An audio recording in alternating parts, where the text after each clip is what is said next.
as you may well have noticed, I normally have a co-host sitting alongside me, but unfortunately, Dean Saunders, who was supposed to do the show with me, fell ill just before kick-off. About 10 minutes ago, he's not well, he's been sick, cannot stop being sick for the last hour.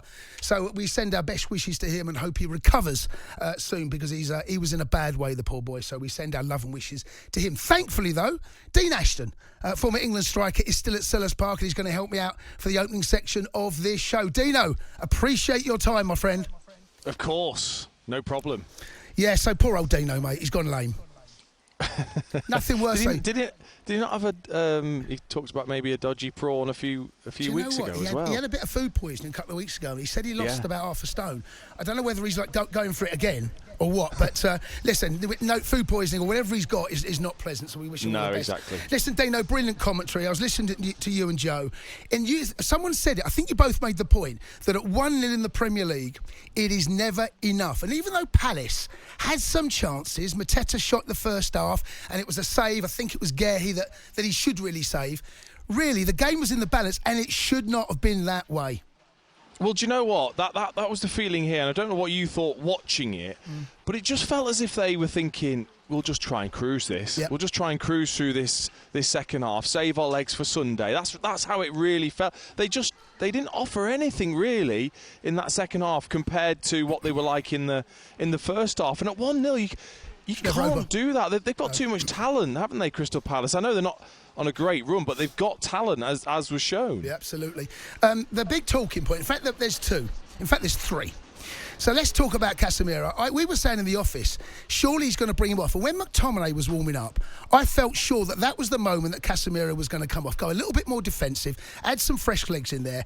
Now, look, I understand that Casemiro is a big cog in that wheel, and I understand how important he is to them. But the fact that he got that booking, and he knew what he was doing, it is a booking, and he's taken down Zaha. I just wonder with a 10 hard, I think he'll be regretting that decision. Could I have done something about that? Could I have taken my man off? Not only has he got a yellow card, not only did they drop points, he missed an absolute sitter as well. It turned into a disaster for the last, 15 minutes of that game for Man United. Oh, it did. It did. I mean, the monitors in front of us panned to Ten Hag's face after that yellow, and he was just, you could tell. Why is he taking him off, Dino? Well, probably because he was that good.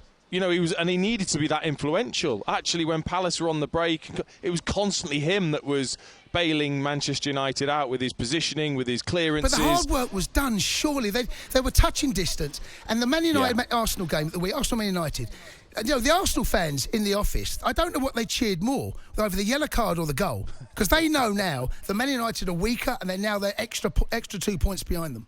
Well, that's what I said to Aid at the end of the show. I said, doesn't that feel like it's just fallen beautifully for Arsenal? Yep. I mean, Casemiro is so important, as he's shown tonight, to Manchester United. It's going to be fascinating to see what they're like without him now, because he's not going to be playing. And also, having conceded the goal as well, they're going to be flat. Yeah. You know what it's like, Jay, when you think you're going to win the game and then you concede late on, I bet they'll be flat in there. Absolutely, massive body blow. Let's give Palace a bit of credit, because I saw that the weekend they could have got a point against us, Dino, actually at Stamford Bridge, and they stay in the game, and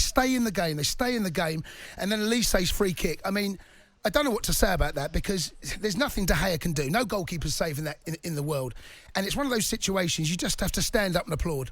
Yeah, it's beautiful, Jace. They're my favourite goals, the one that hit the crossbar, hit the floor and hit the roof of the net. They just look so good. And just the way he went up to it and whipped it over the top, it was stunning. And this place obviously went absolutely mad. But they're obviously capable of that, Crystal Palace. But they stunk the place out first half in terms of attacking. They wwere awful. And you could tell the lack of confidence. But fair play to Patrick Vieira. I thought he made the right subs at the right time and gave his team a bit of impetus when they needed it, a bit of injection of energy.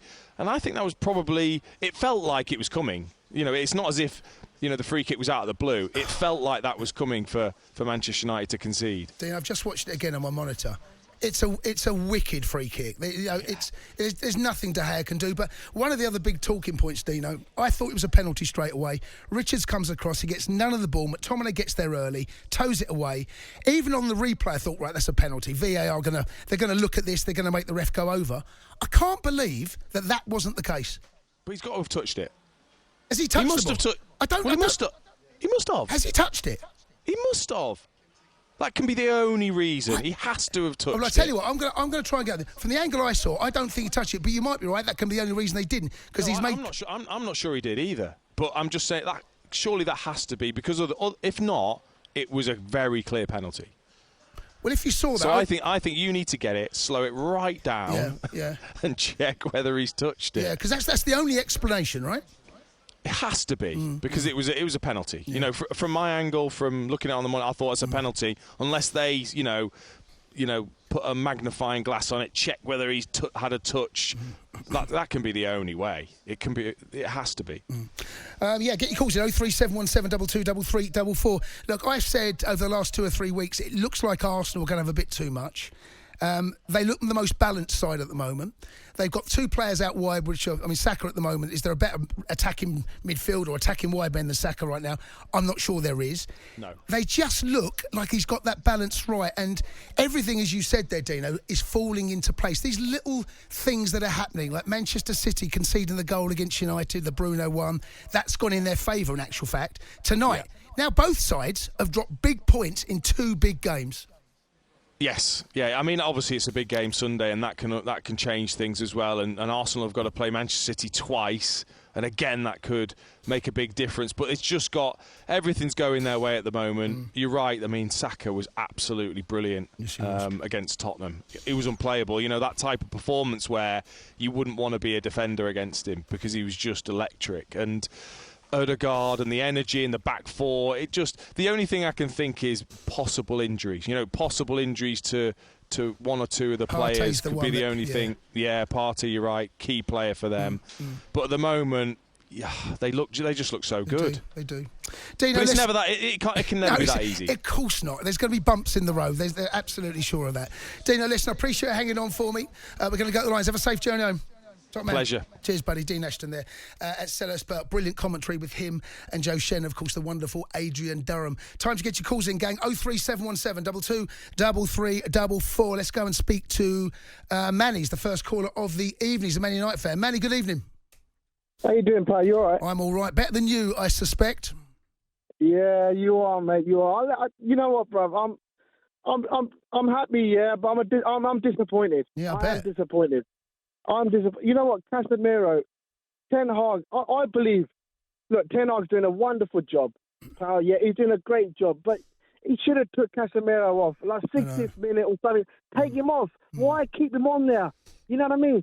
I agree. I understand we need to do a job, but I'm a bit gutted, pal. I'm a bit gutted. Well, you know what, for us, for United, I think top 4, we're lucky. If we get top 4, we're lucky. Well, look, you're still in with a shout. There's no question about that. But tonight is a body blow because you get so close, and there's moments in seasons, and I wonder whether this might be one of those. You know, the Casemiro yellow card. We don't know how that's going to affect United at the weekend. The Casemiro miss, the penalty decision, which Dean Ashton suspects that may be in a touch. I didn't see one. There may well have been, and of course the wonderful strike at the end. All those little things that fell in place for Crystal Palace and Arsenal fell out of place for Man United. Yeah, I get that, but you know, Arsenal on form, mate. You know what? Yeah. We're gonna have Fred. Like we'll have McTominay playing. Like I can't. You know what? I can't get my head around it. Casemiro has been a star for us. Yeah, Casemiro has been on form. He's been on form, and we're gonna miss him. We are gonna definitely miss him against Arsenal, and I just think we blew it. I think Ten Hag should have took him off. Yeah, I agree. Took him off. And we would have been in a chance. If he was playing against Arsenal, we would have been in a chance. And now I think, you know what, we're lucky. Top 4, we'll be lucky to get top 4. We've done well with Ten Hag. He's done a great job.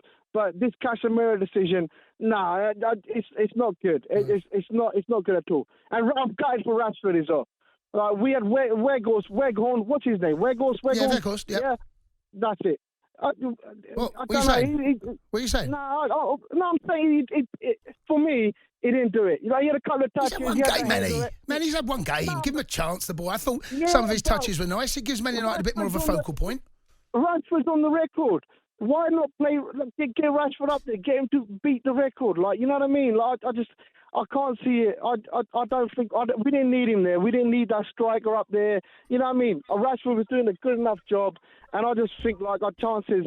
Yeah, we done well. If we get top 4, Manny, listen.